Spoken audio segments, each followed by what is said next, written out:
قبل اینکه نون بیات رو دور بریزی این ویدیو رو تا انتها ببین. اکوکوک میخواد یه غذای جدید و 5 دقیقه‌ای و فوق‌العاده خوشمزه بهتون یاد بده. در ابتدا نانهای باگت رو مثل فیلم برش بزنید. کف تابه رو با کره چرب کنید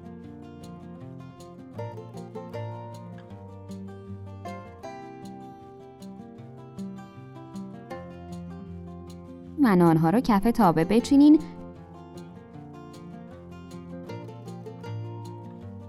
جوری که کف تابه کاملا پوشیده بشه.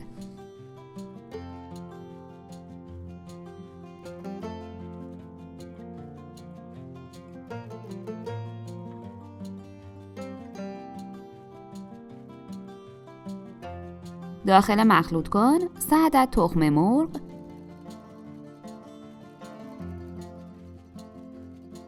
کمی نمک و فلفل، 2/3 لیوان شیر،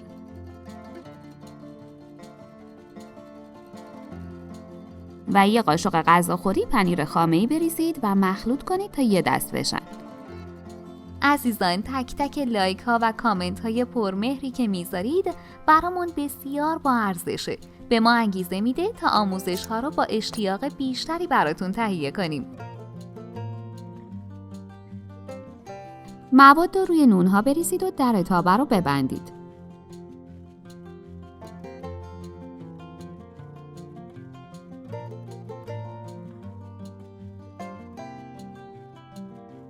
یک طرف که خودشو گرفت با کمک یه بشقاب برش گردونید.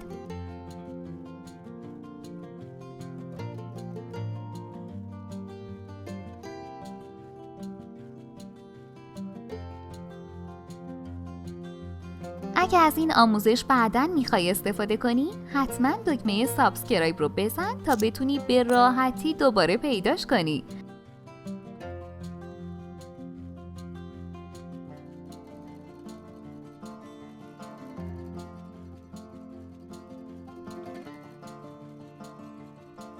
و روش کمی سس بزنین و پنیر پیتزا بریزید.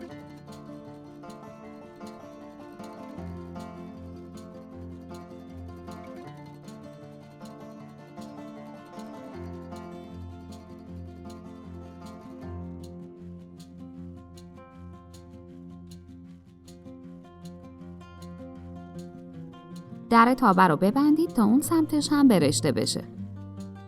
بفرمایید غذای خوشمزه و فوری ما دیگه آماده است. داخل بشقاب انتقال بدید و برش بزنید. پیشنهاد میکنم حتما درستش کنید چون معرک است. نوش جان.